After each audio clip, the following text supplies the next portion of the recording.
welcome back to Let Glory Shine. I'm so glad that you're here. And tonight we are so honored to have this guest. I'm crazy excited. I got to meet her a few months ago on her live show, Nine Lives.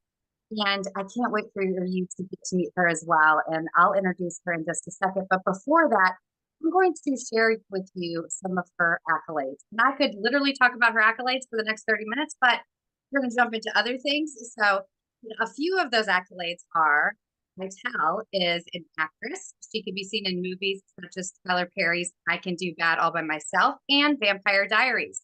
She's an author. She founded Us Three Productions and developed and starred in her own show, Nine Lives, that I had the honor of seeing when she came through in a nine-city tour earlier this spring in Raleigh. And I am so honored to have her on my show. Vitelle, welcome. Hey, I'm so honored to be here. This is so exciting. It feels full circle. I feel like in the spring we went out to lunch and we realized because the stars had a line for us, God had a line for us. And I feel like we went out to lunch and we were like, we're on the same. Right. Yeah. Yeah. I was like, this is my sister, and you're adopted now, whether you like it or not. And yes, we are family from this point on. Well, I want you to share with my audience just what your mission is. They've heard about my mission, and I call people that have survived the types of trauma that you and I have survived battle angels. And you are like a battle angel plus, plus, plus, plus, right? But through God's graciousness and mercy, like you have come through, you are healing, you are on this now amazing mission that I want you to just share with my audience. Yes. So, like you said, we have been through some things. You can definitely relate. I could say all the same things about you, sis. This, I think we both have come to an understanding that everything that we've gone through is not for no reason. It's all for a purpose, and God has a plan in the midst of all of it. And so, to be able to use our experiences and our life journeys that in the case I can say of myself and yourself that would have normally taken some people out, that would have caused them to give up and throw in the towel. And here we are taking that and turn it into a mission and a purpose. So for myself, with Us Three Productions, all of my shows, books, everything that I produce through this production company is all based on my real life story, things that I have actually experienced myself. So I speak from experience through the arts. And surprisingly, so many people can relate to all of these different things that, when you're going through it, you think you're going through it alone. But then when you start to testify and you realize you got a whole bunch of hands up saying, me too, girl, like it's just so overwhelming to know that not only are you not alone in what you're going through, but so many other people can relate. And now, because of you speaking up, they're not alone. So that's what I do with Us Three Productions. I produce, like you said, I'm an author. So I have my book, I Am a Poetic Ensemble, which is the first of many to come. Actually, what God is doing right now behind the scenes, I'm probably going to have three books before December, three new books in addition to this one. So it's a lot going on back here. But the whole purpose is just to help people to heal, to survive, to overcome, to prosper and be victorious in spite of what they may have gone through or may be going through. Absolutely. And that's where I found that our mission and visions were so deeply, deeply aligned because the idea of feeling lonely when you're going through your stuff or you're trying to step out of your stuff, we feel like nobody's going to understand us. Nobody's been through what I've been through. Nobody could possibly have hurt this badly or suffered this much loss or whatever, right? And Mhm. what both of us have found, and which is so empowering, is that when we share our heart, our truth, our testimony, we actually give others permission to share Mhm. theirs as well. So it's way deeper than just me too, girl, like been there, done that, like Yeah. I feel you.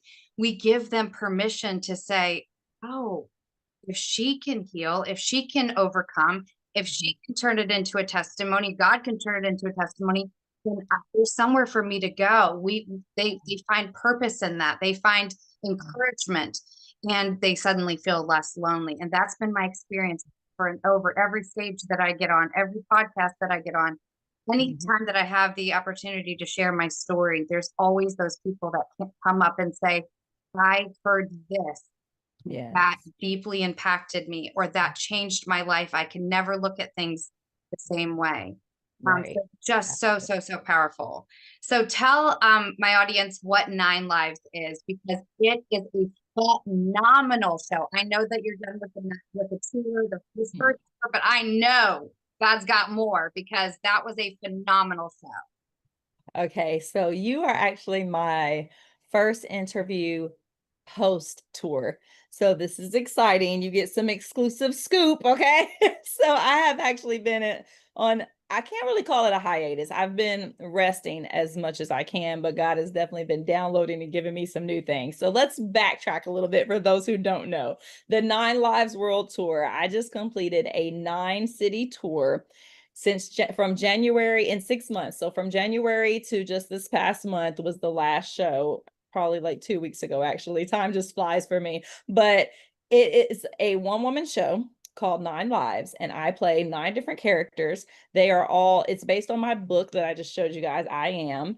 And it's telling the story of my life, and all of these different characters have different personalities, different parts of the story of my story that they tell, but it's all my life story. And so I've been on the road with this show in 9 different cities, from Houston, Orlando, North Carolina, Washington, D.C., like just all over the place, to places that I've never had, most of them I'd never actually been before. So you talk about a faith walk. You're just going where God tells you to go. And that's what this was. And so, exclusive part, drum roll, please. Okay.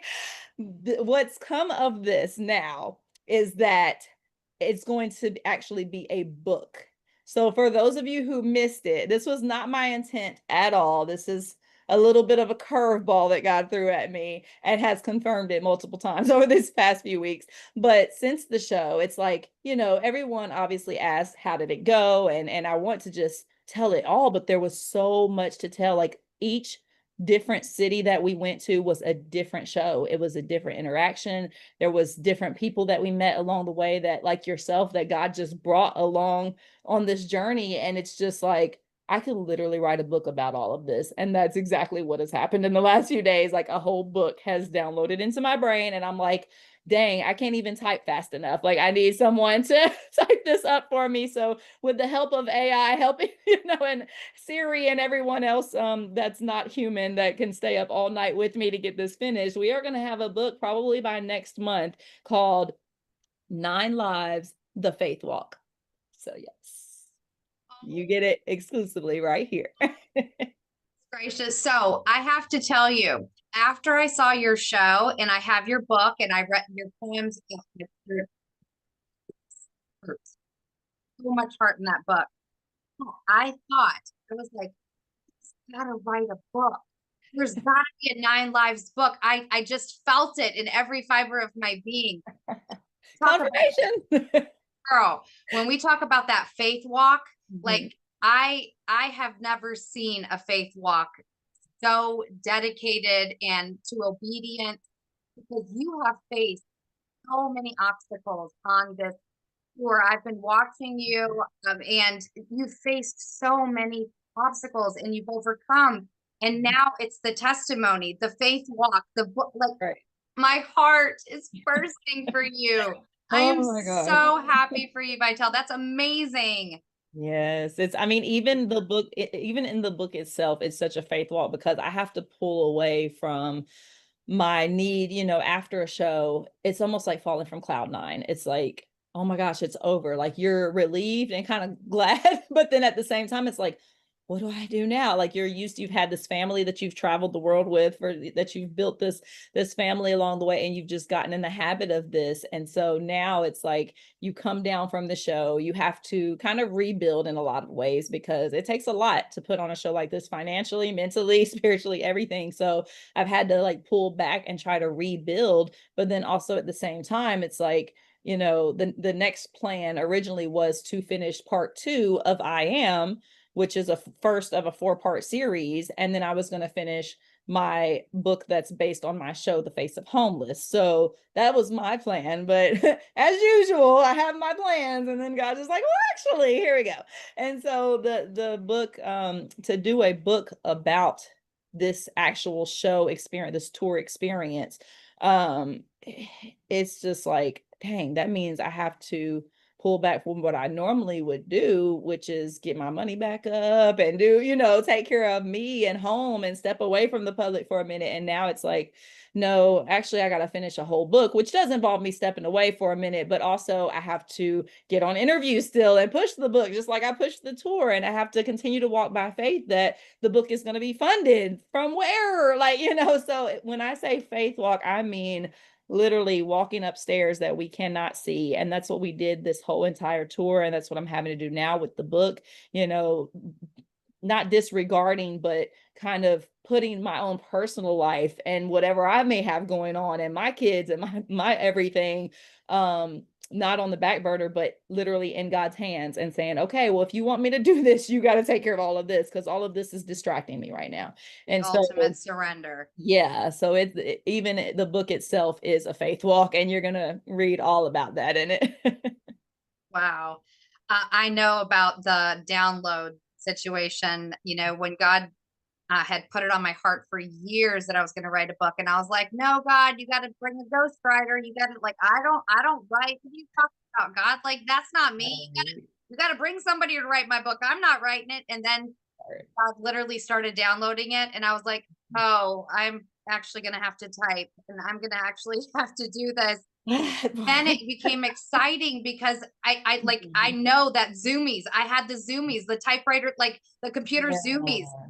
And then you go back and read it the next day and you're like, it's really good. That's how you know God did it. That's how Exactly. It's you like, know God did it. I did not do And this. I remember the first time I went back and read, and I was like, that's really good. Wow. And I Mhm. heard God go, you're welcome. You All are right. the ghostwriter.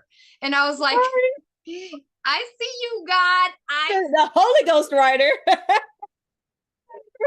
Your ghost writer right there. So I love it. And I wrote mine in 23 days. So I know you can do it. If you're trying to get it out by next month, you'll have it out by next month, right? Like, that's how God does. Like, Yeah. your heart, He's going to create the provisions in order for you to do it. He's going to give you the energy to do it. He's going to give you the fortitude to push through all the other things that you have to put on the back burner for a minute. Yes. And it's going to come together. So that's Uh, super exciting. I'm uh, so excited and proud of you. Thank you so much. That was very encouraging just to hear, your testimony. And that's what it's all about. It's like the real life testimonies are what make us keep going. Like all of humanity, no matter what our background, race, religion, or anything. Like, and then I'm always, Bible referencing. I'm not one of those people who knows all the scriptures off the top of my head and every name of every person that went through everything, but I know the stories because I live them, and I'm always able to compare, like, oh, this is like what Moses went through, or that one guy who had, the staff or whatever.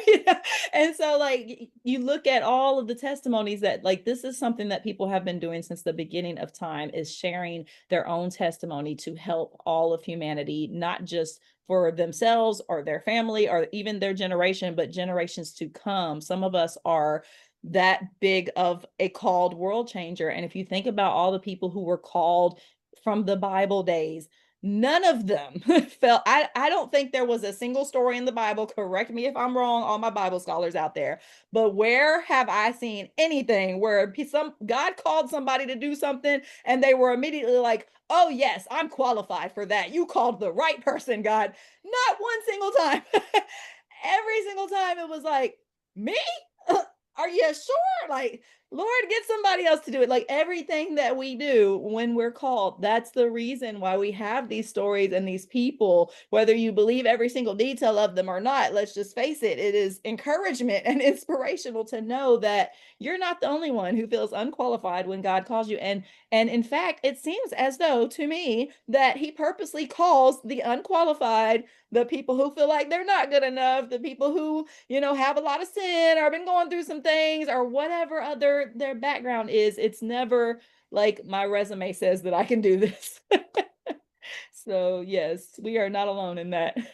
No, I always say that God calls the unqualified because we are qualified through him, right? That means that we need him. Mhm. Unqualified will certainly raise their hand and be like, I need help with this Yeah, because I don't know how to do this, right? Or absolutely. somebody with the resume, like you said, like, Yeah, oh, I got, then why right. did And then how's God God, get the right? credit? Exactly. Yep. Calls the unqualified so he can qualify us through him and through what he's going to do in us and for us and through us. Mhm. When we talk about like generational, world changers, our own lives, right? You and I talked a lot about ending the generational curse of Mhm. our abuse, our trauma, the things that we've gone through in our lives. That was something that you and I shared very deeply. And we also shared legacy, right? For me, what we are doing is leaving a legacy for our family, our friends, our world that's going to make that impact with people from the Bible, right? One day somebody's going to hopefully know that we made a difference in the world here and for others that were struggling. So Mhm. can you expand on that and just talk about, what it is that you're really trying to do with this move? Yeah, I mean, just hearing you talking about it, my mind just goes right back to the beginning. And one of the people I've related to mostly lately in the Bible has been Moses, and the trials and tribulations that he went through and all the things. Like I believe he was the most like, as far as stories in the Bible, the Bible tells most of his life, like from beginning to end. And so most people, you see snippets of their life. And so to see all of Moses's life, I feel like that was significant and for a reason. But just I feel as though what we're creating right now in this generation, those who are answering this call, that you have, and I have both answered, we are becoming the Moseses of the future. So however long this planet lasts, we don't know. But for generations to come, people will look back, just like Rosa Parks and MLK were the Moseses and the Abrahams and the Isaiahs and all the people from the Bible, they were for that generation. And it continues to build upon that legacy, like you said. And so that word legacy just means so much. Like I don't feel like the dictionary can really define it as much as like just looking through history and all existence of time can define all of the people who left a legacy. So to make sure that, I encourage people to make sure that they're writing that book, whether they feel qualified or not. Like literally anybody can write a book nowadays. We have so much technology and so many things at our disposal to use these tools that we're given now, that we have so much more of an advantage than the people back. Could you imagine like writing on a scroll with a like what were they using exactly, like from the beginning, and then to have to translate that, and all the people over time that have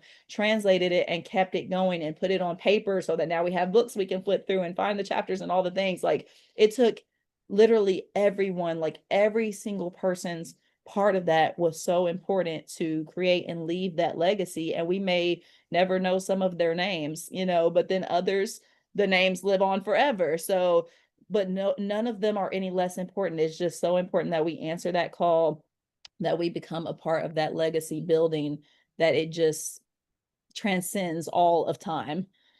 Yeah, that's what it And means. the generational curse ending, like Yeah. what is that?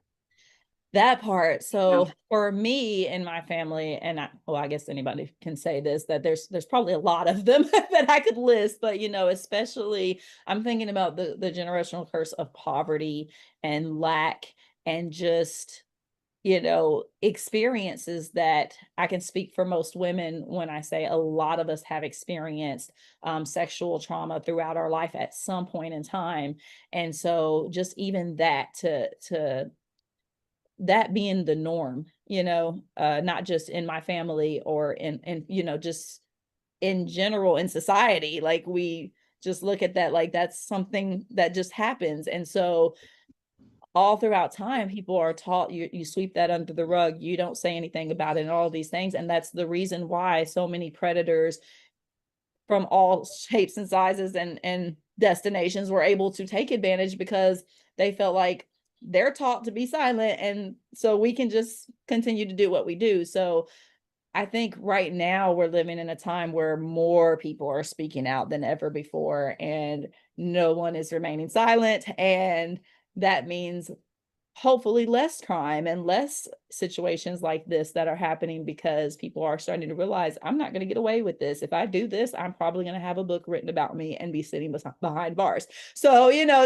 just that part of it in itself. So there's so many curses, not just from my own family, but everyone that's affected by my life, and the generations that are coming up, that I'm focused on right now. There's so many. It's mindset is the biggest thing that comes to mind when it comes to breaking generational curses, because most of it, most pretty much everything I just described is all based on a mindset. And so if we're able to change that mindset and know what we're capable of, and know how powerful we are, and know how worthy we are, and all of these things, then all of this poverty, this victimization, all of these things are broken, because we're changing the mindset. So that's what I'm doing right now. Is I've had to work really hard to change my mindset, because this is a mindset that I've had for over 30 years. I'm not going to tell my exact age, but you know, and so, I'm having to work extra hard to change my mindset to what I know. And now I'm teaching the kids coming up behind me, my nieces, my nephews, my children, all of them, that this is what your mindset should be. And if we can get it from the beginning, as close to the beginning as possible, then maybe we can continue it on. And then when you're my age, you won't have this hard of a problem. You're going to be so much more powerful, so much more capable. That curse is being broken right there. So it just Yeah. should get better from this point on. Yeah. I say all the time to my nieces and nephews, like, if I at your age knew what I know now Yeah. about self, about my power, about my strength, about who God's created me to be, Yes. imagine like the possibilities that would have been available to me. And so Mhm. I want to empower them now in their teens, right, to understand who God has called them to be, who God is through them, right? And understanding their worth, understanding their power, understanding their resilience, their strength, their fortitude is already inside of them. And that's another thing that I find all the time when I get the opportunity to speak, is that people don't understand you can reclaim Mhm. what is yours because it's inside of you. You may just have to dust it off. You may have to tap into it. You may have to reclaim it. You may have to, right? But it's already there. God put everything we ever need on the Mhm. inside of us. And it's our responsibility to claim it, to Yeah. live it, to be it, to become it, to Yeah. heal through it, right? All of those things. And Mhm. for me, that's the big change that happens when we're ending the generational curse. Yes. Like, from my point of view, is like, when we understand that, Mhm. we're ending it there, right? And when we teach that, when we help others do that, everything goes back to that. Everything goes back to who is God, who is God made you and created you to be, and now Mm. how do you give that back to the world? That's right. Yes, absolutely. I love it. Wow. See, I told y'all we're on the same page. This is my We sister. literally And sisters from different misters. yeah. Yeah. So, you're talking about writing the book. So is there more Nine Live shows coming at some point? That I do not know. Honestly, that's one of those things that I'm like, Lord, please don't call me to do that. Please don't. I'm act like I don't hear you. Like because that was exhausting. So we'll see. I've learned to definitely take it one step at a time. Like I've had moments where God has showed me like the bigger picture and all that's going to be. And as exciting as it is, it's also overwhelming, because I am here on earth limited by time and resources and physical flesh. And so I have to trust and know and have peace in knowing that, wow, all those things are amazing. I'm looking forward to seeing all of them. But then also living in the moment and not thinking too far ahead and all of those things, that's difficult for me to do. So because it gets exciting when he shows you little glimpses, you know. So yeah, I'm just taking it one step at a time. I'm gonna, like I said, I had the plan to finish those other books. So I'm going to finish this book first, and then I'm going to see if I can circle back and finish the other books. Unless God tells me to do something different, we shall see. But yeah, I'm trying to get Plans better at loose. waiting on Keep the your call. plans loose. Yes. Yes, exactly. I used to be one of those like buy the book, like this is what my calendar says. If it's not in my calendar, it's not happening, and don't rearrange what's in my calendar, you know. But now I've definitely had to learn, like, you know what, I would like to do this. I have like a loose to-do list. But if I wake up and God says, actually, this is what you're doing today, then I have to be like, okay, here we go. You know? What I know to be true, and I know that you will feel the same way, is that if God's called you to do something and you're seeing glimpses of it, Mhm. He'll create the means, the resources, and everything else to create, Yeah. right? The people. And that's the faith walk. That's the hard part. That's the part that says, well, God, I see it. I see it's beautiful. It's Yeah. awesome. Wait for it.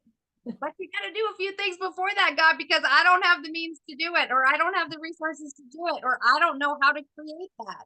When we Mhm. surrender that, right? When we surrender that and go, like, God, I see it and I'm all in, Yeah. but I Yeah. need you to like show up and show me and give me wisdom and understanding and direction because I don't know how to make this happen. That's Yeah. the faith walk in the surrender. Yeah, exactly. And like every time as you're saying it, I keep going back to Moses because I'm thinking about what it felt like to be walking up to a freaking King Pharaoh or whatever he was. And like, so I'm supposed to make him do something that he doesn't want to do. I have no idea how I'm going to do it, but all I got in my hand is the stick. And God's just like, well, throw it down. And you still don't know what's about to happen. But you're just like, okay, just throw it down. And then God just does what he does. And so I can imagine that Moses was just as surprised as everybody else. But at the same time, I'm gonna act like I'm not too surprised because I knew that God, you know, I'm the one telling people that I trust God. So I can't be looking like I'm surprised up in here. You know, I relate to that so much, even as you're saying that. Vitelle, I am so proud of you. I am so proud to call you friend. I'm so proud to be on mission with you. I'm just like so excited about what the future has to hold. Unfortunately, we're running out of time, but I have one last question. No, wise when you're having fun. I'm like, I know, right? I need more time. But I have one last question for you, and that question is, what does it mean for Vitelle to let her glory? Ooh, let my glory shine. Wow. Um, how do I define that? I feel like I'm doing it. I feel like I define it every day that I'm living and that I say yes, even if reluctantly, to the call, that I keep showing up even when I don't feel like it. You know, this is it's all for God's glory at the end of the day. So I just feel like I can't really take credit for anything that he gives me because honestly, I don't necessarily want to do it when he gives it to me. But once I do, then I'm just like, there's that glory and it's shining, and I can't take any credit for that. So, you know, me letting Vitel letting her glory shine is allowing God to use this flesh that he gave me to shine through. So that's what it is for me. And beautiful. Amen. Thank you again for joining us for Let Glory Shine. We'll see you back same time, same station next week, and we'll see you then. Let Glory Shine. Let glory shine from the ashes I rise. Every scar